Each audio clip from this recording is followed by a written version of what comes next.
Irene Montero sostiene que Yolanda Díaz fue el mayor error político y que hirió gravemente a Podemos, por indicación de Pedro Sánchez. La exministra de Igualdad asegura que la vicepresidenta segunda, Yolanda Díaz, le exigió su renuncia en plena crisis por la ley solo si es sí, e incluso recalca que llegó a cuestionarla a gritos sobre cuándo presentaría su dimisión. Asimismo, considera que la decisión de proponer a Díaz como futura candidata electoral tras la salida del entonces líder de Podemos, Pablo Iglesias, fue el error político más grande de su formación en estos años. Así lo describe Montero en su libro Algo habremos hecho, editado por Neboune, donde repasa los momentos cruciales de su trayectoria política. Por ejemplo, señala que Moncloa, ante la falta de acuerdo con Podemos a principios del año pasado para la reforma de la ley solo si es sí debido a decisiones judiciales que reducían condenas a agresores sexuales, optó por dejarla caer, en lugar de ofrecer una respuesta unificada ante la ofensiva judicial y acordar un texto que, según ella, mantuviera el consentimiento como elemento central. Según su versión, fue muy angustiante y denigrante la manera en que actuaron algunos de sus entonces compañeros de Unidas Podemos, indicando que Díaz pidió su renuncia en múltiples reuniones que organizó, con ese propósito. Aísa Serra, eurodiputada de Podemos, en una de esas reuniones le preguntó gritando repetidamente cuándo iba a dimitir Irene Montero, afirma la exministra, y añade que, días después, le comunicaron que Díaz consideraba apropiado que destituyera a la exsecretaria de Estado de Igualdad, Ángela Rodríguez, PAM, y a la exdelegada del Gobierno contra la Violencia de Género, Vicky Rosell. Ambas, Rodríguez y Rosell, acudieron a mi despacho a ofrecer su renuncia. Aún lloro de rabia al recordarlo. Yolanda actuaba para forzar mi salida o la de alguien relevante de mi equipo, critica Montero. Montero también sostiene que Díaz intensificó la agresividad de los ataques.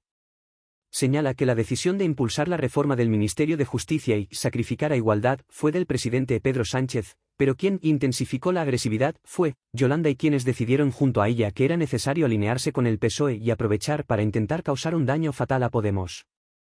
Agrega que el momento más doloroso con sus antiguos colegas fue con el diputado de Sumar y líder de IU, Enrique Santiago, quien, según Montero, estaba de acuerdo con la propuesta del PSOE de retornar al marco penal previo a la ley solo si es sí. El 1 de febrero de 2023, la exministra rememora una conversación tensa con Santiago, a quien sospechaba de estar negociando, en su nombre o en el de Díaz con el PSOE, al margen de Igualdad. Cuando Montero expresó sus sospechas, Santiago le respondió que estaba encastillada. Más tarde, cuenta, recibió mensajes de WhatsApp de Santiago que, por error, habían sido enviados a la ministra de Hacienda, María Jesús Montero, detallando la conversación con ella. Fue la última vez que hablé con Enrique, concluye. Montero subraya que todo el PSOE apoyó la contrarreforma para volver al marco penal previo a la ley solo si es sí, trasladándole así toda la presión para intentar doblegarla y que saliera lo más afectada posible. Afirma que Díaz y otros vieron en la ofensiva judicial reaccionaria una oportunidad de oro. Por otro lado, Montero relata que la noche antes de que el PSOE presentara la reforma de la ley acordada con el PP en el Congreso, recibió una llamada de María Jesús Montero, entonces vicepresidenta primera, en la que le explicó que ya no había tiempo para negociar y le sugirió firmar la propuesta para restablecer el Código Penal anterior, algo que Montero interpretó como una rendición ante la ofensiva judicial machista. Montero recuerda que María Jesús Montero le dijo: «Firma la reforma, ministra. No tiene por qué acabar aquí tu carrera política». Montero se negó, convencida de que implicaba un retroceso en derechos feministas. Esa actitud también le recordó a Díaz, al afirmar que esta última contactó con la secretaria general de Podemos, Ayouni Belarra, para preguntarle si Montero quería, quizás una embajada, por ejemplo en Chile, lo cual era, según Montero, una salida política adecuada. Reproducían ciertas normas de poder que probablemente han sufrido ellas mismas y que sí han aceptado, reclama.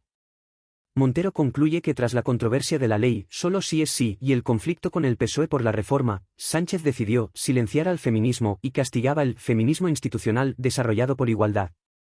Montero menciona además que el equipo de Díaz comunicó a Podemos que ella estaba vetada para ir en las listas electorales del 23J, decisión tomada en una reunión en la que participaron también Mónica García, Alberto Garzón, Íñigo Errejón y Ada Colau, aunque esta última se opuso.